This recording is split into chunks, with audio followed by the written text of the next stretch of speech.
Think about a glass of wine. What comes to mind? Maybe rolling hills, a dusty cellar, and some romantic notion of crushing grapes by foot. For centuries, that picture wasn't too far off. Wine was a story told in small, handcrafted batches. But the bottle you picked up from the store last week, that's a different story entirely. It's the result of a process so massive, so technologically advanced, it borders on science fiction. This isn't about a quaint little family winery. This is about how millions of tons of grapes become wine inside a high-tech mega factory. It's where ancient chemistry gets a colossal upgrade and tradition is scaled up with industrial power. The story of your wine isn't just about soil and sun anymore. It's a story of engineering, logistics, and mind-boggling efficiency. So let's go behind the curtain and see the industrial ballet that puts the wine in your glass. Chapter 1. The deluge begins.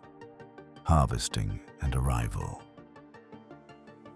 The journey from vine to bottle kicks off with an operation of staggering precision.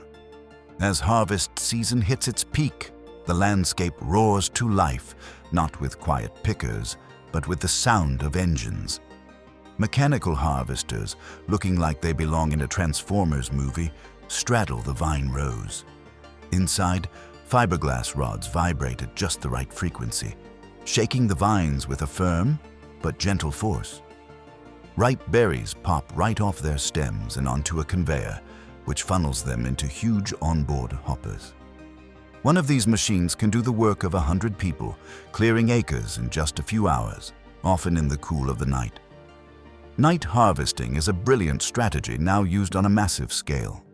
The chilly air preserves the grape's delicate aromas and acidity, which is the secret to that fresh, crisp taste in many white wines. As soon as a harvester is full, a tractor and gondola pulls up alongside it, and the grapes are transferred without the machine ever stopping. It's a non-stop, rolling thunder of activity because the second a grape leaves the vine, the clock is ticking. Every moment is a race against oxidation and spoilage. From there, a massive convoy of semi-trailers, each groaning under the weight of 25 tons of fruit, makes its way to the factory.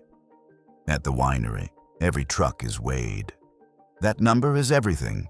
It dictates production schedules, which tank gets used, and how much wine they'll end up with. Before unloading, a giant automated probe plunges into the mountain of grapes to pull samples. These get rushed to an on-site lab where technicians run a battery of tests in minutes. They're checking sugar levels, or Brix, which tells them the wine's potential alcohol content. They test pH and acidity, which are vital for flavor and stability.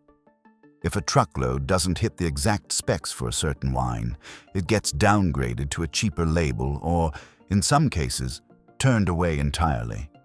Once a load gets the green light, the truck bed tilts and a fragrant avalanche of grapes cascades into a receiving hopper. From this single point, a web of augers and conveyors pulls the fruit into the heart of the factory. A big facility can process thousands of tons of grapes in a single day, an operation that runs 24/7 for weeks on end. Chapter 2. The first act of transformation: sorting, dastemming, and crushing. From the hopper, the grapes ride an incline conveyor toward a machine that makes their first big cut, the optical sorter. Forget teams of people picking out leaves and bad grapes. The mega factory uses something way cooler. Grapes are vibrated into a single layer on a super-fast belt. As they fly past a bank of high-res cameras, each individual berry is scanned in milliseconds. A computer is programmed with the ideal size, shape, and color for that grape. Anything that doesn't match, a green berry, a shriveled raisin, a stray leaf, is instantly identified. The computer calculates its exact trajectory and poofed. Precise puff of compressed air knocks the reject into a waste chute. This hypnotic, rapid-fire process ensures only perfect fruit moves on, processing up to 6 tons of grapes an hour with superhuman accuracy. Next up is the crusher diastema. The grape clusters enter a big, rotating cage full of holes. Inside, a beater bar spins, gently knocking the berries off their stems. The berries fall through the holes, while the now bare stems get tossed out. Getting rid of stems is key, because they can add a harsh, bitter, green flavor nobody wants. As the berries fall, they pass through a set of rollers. Now, crushing sounds violent, but it's more like a gentle squeeze. The rollers are set just right to break the skins and release the juice, pulp, and seeds. The one thing you absolutely do not want to do is break the seeds. They contain intensely bitter tannins that would make the final wine taste awful. This new mixture of juice, skins, seeds, and pulp is now officially called must. And right here is where the path splits, all depending on one simple thing: what color the final wine will be. Chapter 3. The Great Divide: White versus Red Wine. Processing. Up to now, all grapes got the same treatment, but this is where the factory floor literally divides. Making white wine versus red wine is all about one thing: skin contact. For white wine, you want to get the juice away from the skins and seeds as fast as possible. The must from grapes like Chardonnay or Sauvignon Blanc is pumped straight into a pneumatic press. Think of it as a huge, stainless steel cylinder with a giant rubber balloon or bladder inside. The press is filled, sealed, and the bladder slowly inflates. It doesn't crush the grapes. It gently presses them against the perforated walls of the drum. Clear juice flows out through tiny channels, leaving the skins and seeds behind. This gentle squeeze avoids extracting any bitter flavors, preserving the delicate, fruity notes that make white wines so refreshing. The first juice to flow out is called free run and is the highest quality. For red wine, it's the exact opposite. All the good stuff, the color, the flavor, the tannins that give it structure, is in the skins. So for grapes like Merlot or Cabernet Sauvignon, the entire must gets pumped directly into a fermentation tank, skins and all. This is called maceration. The skins are left to soak in the juice, which allows all those critical compounds to be extracted.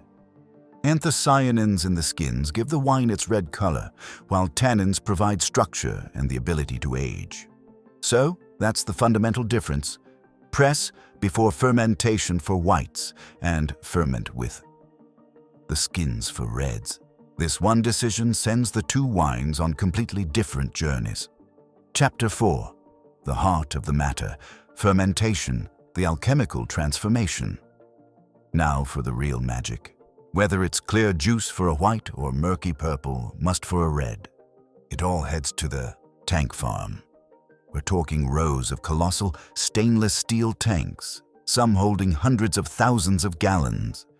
Inside these giants, tiny microorganisms are about to turn sugary juice into wine. The process is fermentation, and it starts with yeast. While some boutique wineries use wild yeasts, a mega factory needs predictability, so they use carefully selected, commercially cultured yeast strains. These aren't just any microbes. They're specialized workers. One strain might be chosen to boost fruity flavors in a Sauvignon Blanc, while another is picked for its ability to handle high alcohol in a big Cabernet.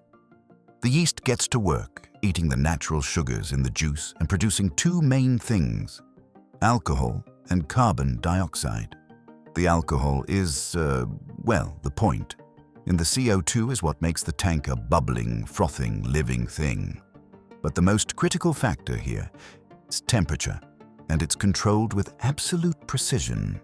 Every tank is wrapped in a cooling jacket, dimpled outer layer that circulates a refrigerated glycol mixture.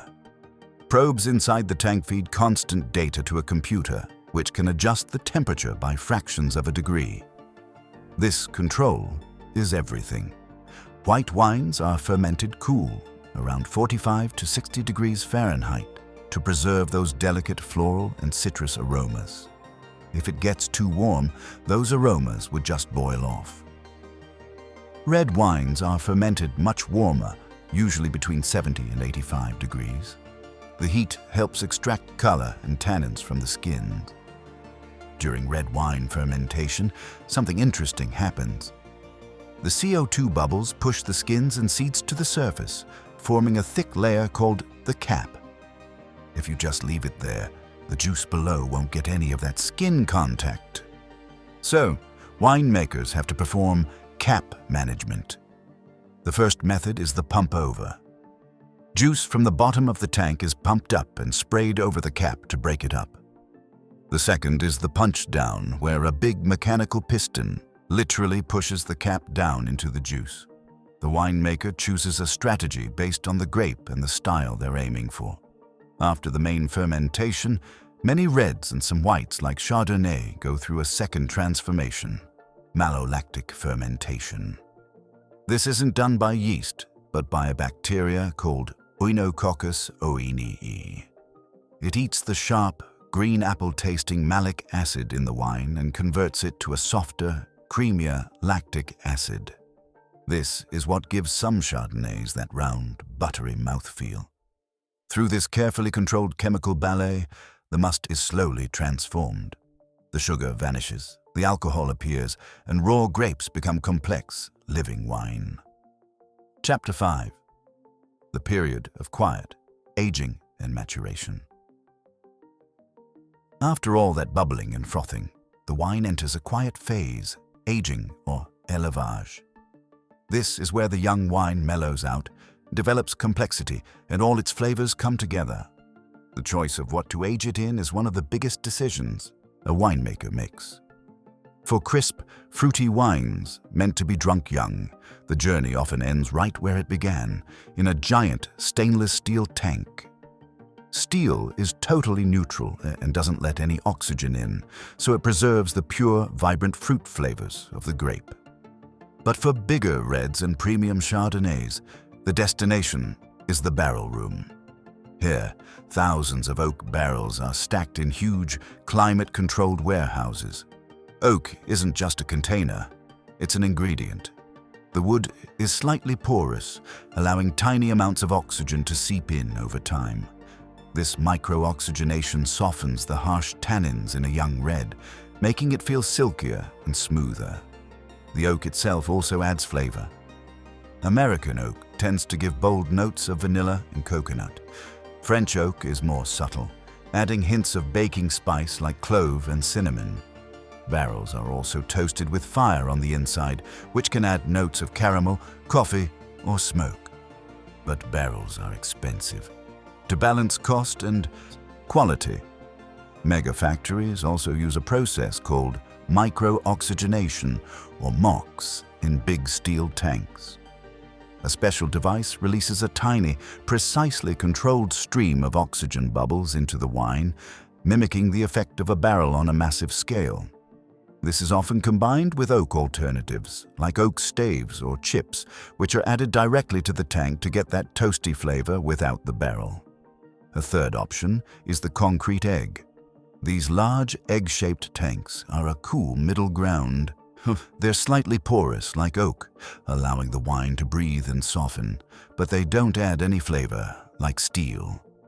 The egg shape also creates a natural convection current that keeps the fine lees, or dead yeast cells, gently suspended, which adds a richer texture to the wine.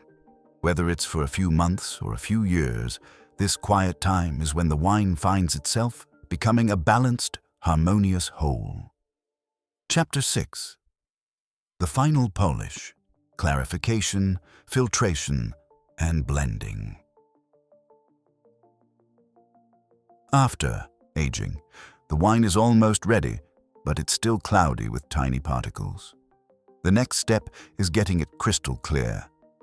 This is the clarification and stabilization stage. First up is racking, which is just gently pumping the wine from one container to another, leaving the sediment behind. For even clearer wine, they use a process called fining. This involves adding a substance like bentonite clay that binds to the cloudy particles and makes them heavy enough to sink. Once everything settles, the clear wine is racked off one last time. The final polish is filtration. The wine is passed through a filter with microscopic pores that trap any leftover particles. Big wineries use high-tech cross-flow filters that can process massive amounts of wine efficiently. Some wines go through a sterile filtration that removes all yeast and bacteria, making sure the wine is perfectly stable in the bottle. This is also when the true art of blending happens. Very few wines come from a single tank. The head winemaker tastes through hundreds of different lots. This Cabernet has great fruit but needs more structure. That Merlot has a powerful tannic backbone. This lot from New American Oak has tons of vanilla. They'll create a final blend, combining these different parts in precise percentages to create a wine that's complex, balanced, and, most importantly, consistent with the brand's style year after year.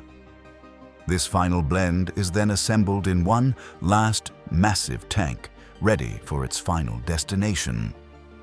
Chapter 7. The Hypnotic Dance, Bottling and Packaging. If the tank farm is the heart of the winery, the bottling line is its nervous system, a mesmerizing blur of synchronized motion.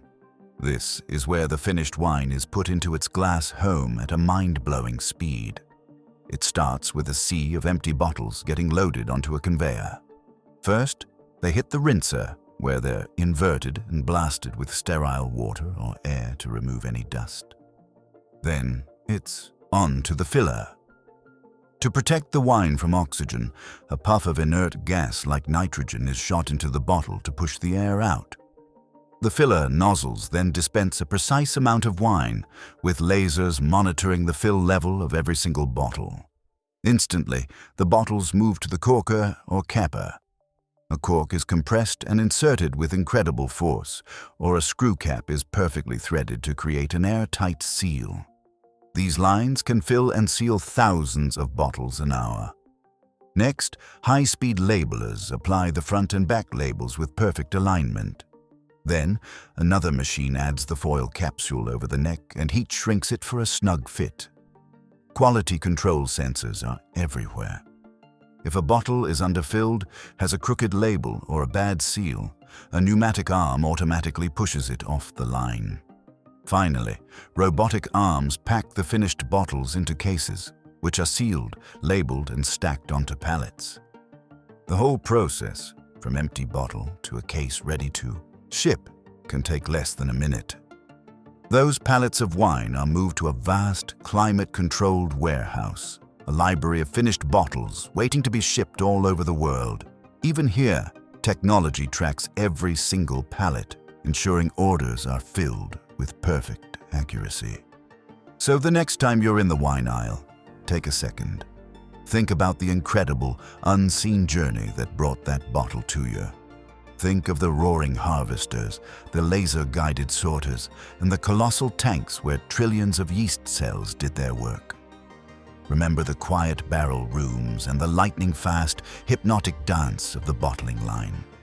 As the industry evolves, even these mega factories are increasingly integrating more sustainable practices, responding to a world that expects efficiency and environmental responsibility to go hand in hand. The glass of wine in your hand is more than just fermented grape juice. It's the end product of agriculture, chemistry, and engineering on a massive scale. It's where tradition meets technology to create a simple, personal pleasure. A story that's uncorked, one glass at a time. Cheers.